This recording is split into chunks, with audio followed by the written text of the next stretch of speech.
Have you ever pondered the true meaning of marriage in the sight of God? The sanctity of marriage, a covenant solely between a man and a woman, is a cornerstone of the Catholic faith, a sacred bond that transcends the mere legality of a civil contract. It is a holy sacrament, a divine covenant that binds two souls together in the eyes of God.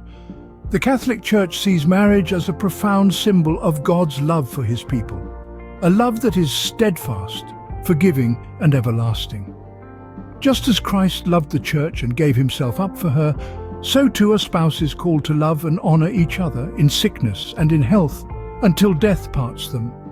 In the Scriptures, marriage is celebrated as a union that reflects the unity of Christ and his Church. It is echoed in Genesis 2:24. Therefore a man shall leave his father and his mother and hold fast to his wife, and they shall become one flesh. It is much more than a civil act or social convention. It is a sacred commitment, a journey of faith, of love, of hope. It is a journey towards God, with God, and in God. Marriage, according to the Catholic faith, is a divine institution, a sacrament that mirrors God's unfailing love. It is a testament to the power of love and faith, a beacon of light that guides us towards the path of righteousness. The sanctity and importance of marriage are so profound that even John the Baptist, a herald of Christ, met his end defending the sanctity of marriage. His life and martyrdom remind us that marriage is not a human construct to be taken lightly, a divine covenant that must be respected and upheld. This view of marriage as a divine institution, as a holy sacrament, is deeply rooted in the teachings of the Catholic Church.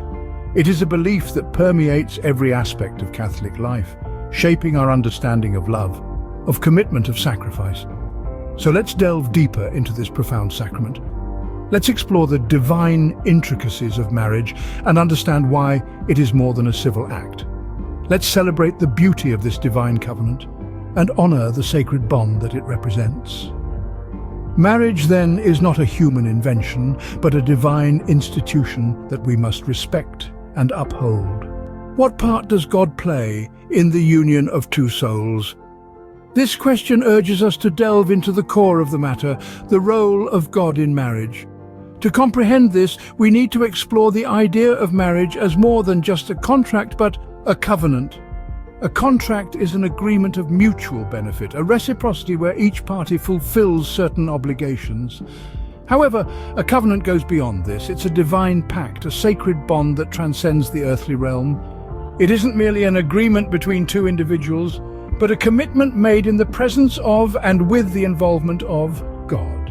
As a prominent spiritual figure once said, marriage is between a man and a woman, non-negotiable. In a marriage context, this covenant is sealed by God himself. When two individuals stand before the altar, they aren't just making vows to each other, but also to God. He is the third party in this pact, the one who sanctifies and fortifies the bond. The unity of two individuals is, in essence, a divine act overseen by God. This divine orchestration isn't a one-time event, but a continuous process. God remains active in the marriage, providing the grace and strength for the couple to honor their vows. He is the adhesive maintaining the marital bond, the source of love that the couple share. This understanding of marriage as a covenant also highlights its sanctity and permanence. Marriage is not a fleeting arrangement that can be dissolved at will. It's a lifelong commitment, a journey of love, respect, and mutual growth that the couple embarks on with as their guide. So marriage is not just about the couple. It's about God, who is at the center of it all. He is the one who unites the couple, the one who strengthens their bond, and the one who journeys them. The bond of marriage, therefore, is not just between two people, but involves God himself. Let us treasure this divine institution and strive to keep God at the center of our marriages. Why is marriage considered indissoluble in the Catholic faith? Well, in the Catholic understanding, marriage isn't a temporary agreement or a contract that can be dissolved at will. It's a sacred covenant, a promise made not just between two people, but also with God. It's seen as a lifelong commitment, a vow of unity that is meant to endure through all of life's ups and downs, joys and sorrows. The words of Matthew 19:6 echo this sentiment, stating, "So they're no longer two, but one flesh. Therefore what God has joined together, let no one separate." This isn't just a poetic way of expressing love and commitment, it's a profound theological statement about the nature of marriage. It reflects the belief that once a marriage covenant is entered into freely and fully, it cannot be broken. This covenant is not just a human institution, but a divine one, sealed by God Himself. This brings us to the topic of divorce. The Catholic Church maintains that a valid sacramental marriage is beyond human power to dissolve. This isn't because of some arbitrary rule, but because of the very nature of what marriage is. It's a reflection of the eternal, unbreakable love between Christ and His Church. When two people marry, they become a visible sign of this divine love. Of course, the Church acknowledges that marriages can face severe difficulties. That's why there are processes like annulments, which recognize that a valid marriage never actually took place due to certain conditions. But even in these cases, the indissolubility of is upheld. It's also worth noting that the Church offers support and resources to couples struggling in their marriages. The aim is always to heal, to reconcile, to restore, rather than to break apart what God has joined together. Marriage, then, is a commitment of love and fidelity that mirrors God's everlasting love for us. It's a testament to the belief that love, true love, is enduring, patient, and unbreakable. It's a journey of two people walking together hand in hand towards God, bound by a covenant that is as eternal as the love it mirrors. What is the true purpose of marriage according to the Catholic Church? This question invites us into a profound exploration of the divine wisdom embedded in matrimony.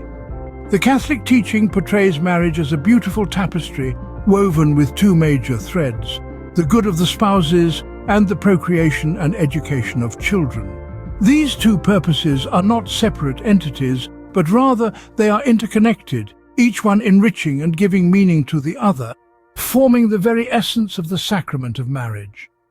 And in the words of Pope John Paul II, "As the family goes, so goes the nation, and so goes the whole world in which live." This highlights the importance of the marriage institution and its effect on society at large. Let's delve into the first thread: good of the spouses. Marriage is a covenant of love, an intimate partnership where two people commit to help each other grow in love and holiness.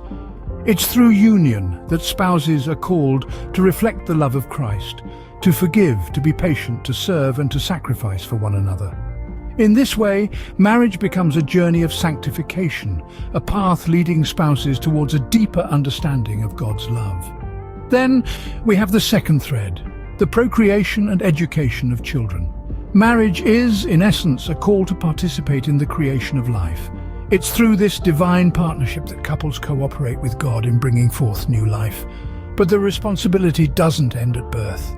Parents are called to educate their children, to guide them, to instill in them the values of faith and love, essentially molding future generations in the light of Christ's teachings.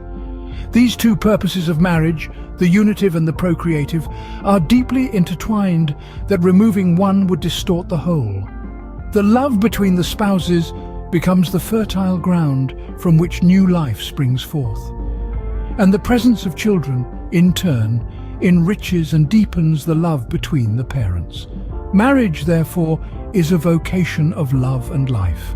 It's a divine calling, a journey towards holiness, a mission bring forth and nurture life. It's a sacrament that echoes the very heart of plan for humanity. So when we ask, what is the true purpose of marriage according to the Catholic Church? We discover that it's a beautiful dance of love and life reflecting the divine love story between God and His people. Marriage, therefore, is a vocation of love and life. What is the significance of grace in a marriage? This inquiry may strike a chord with many. Here, grace is not mere elegance or allure, but a divine gift generously given. It is God's life-giving love poured into our hearts, playing an indispensable part in the sacrament of marriage. Grace, as a divine gift, assists couples in living out marriage vows.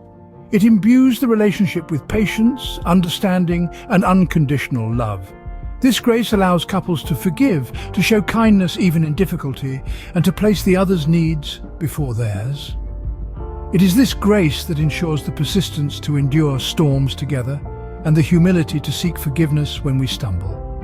The Bible beautifully captures this sentiment in Ephesians 5:25, where it says, "Husbands, love your wives, just as Christ loved the church and gave himself up for her."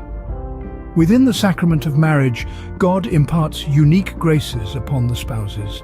These are not mere one-time gifts, but a fountain of divine love that constantly replenishes. These graces act as a spiritual compass, guiding couples towards profound understanding of their vows, assisting them to live in a manner that mirrors God's love. The sacrament of marriage surpasses a mere contract or mutual agreement. It is a covenant, a hallowed connection between a man, a woman, and between the couple and God.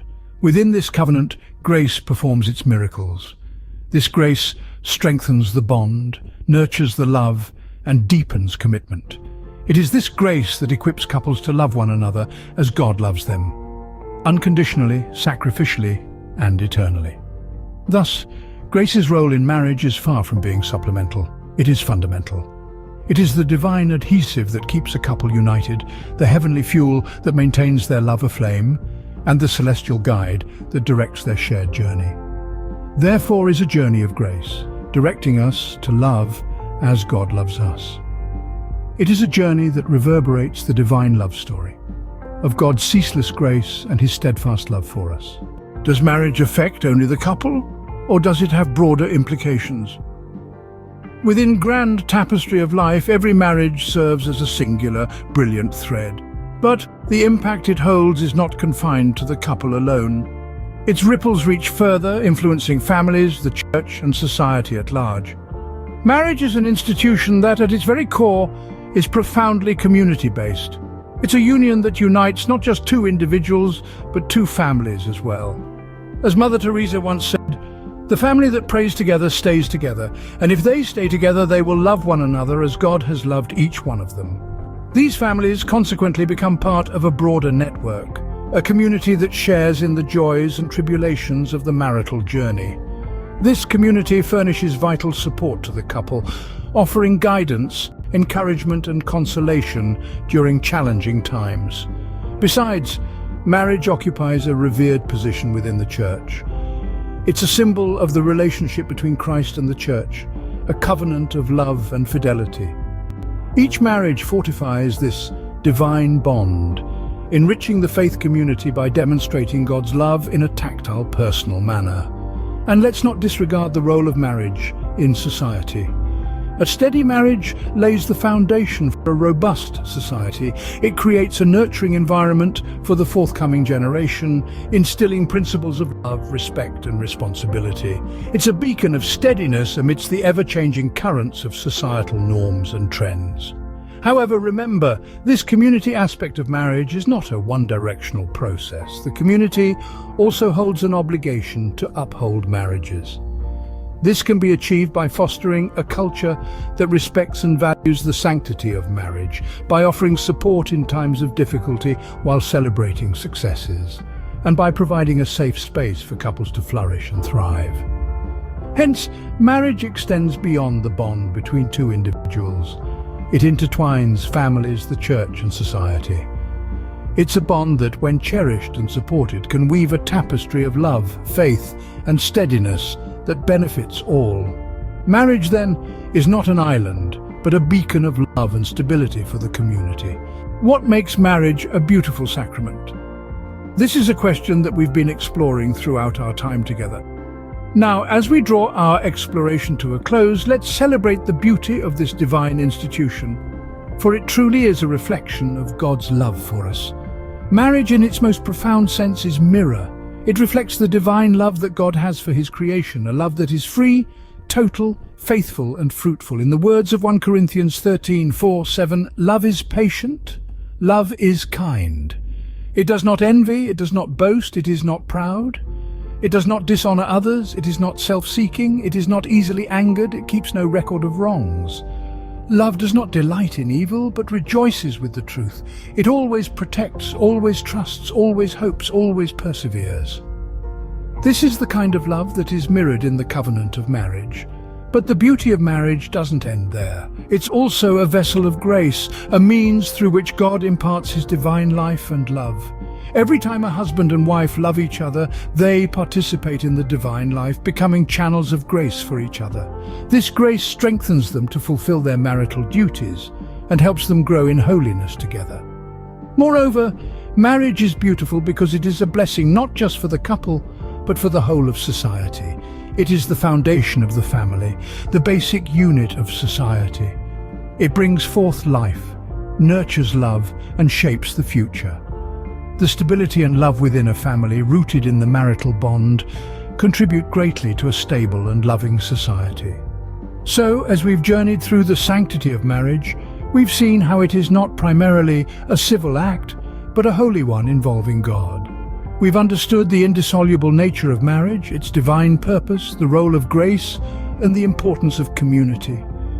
We've witnessed how these elements come together to form the beautiful mosaic that is marriage. In the end, the sanctity of marriage lies in its capacity to reflect God's unwavering love and commitment to us. Just as God's love for us is unending, so too is the love shared in a marriage, a love that echoes throughout eternity. This is the beauty of marriage, a sacrament that reflects God's love, imparts His grace, and benefits all of society. In understanding the sanctity of marriage, we understand God's love more profoundly. As Pope Benedict XVI once said, marriage based on exclusive and definitive love becomes the icon of the relationship between God and His people and vice versa.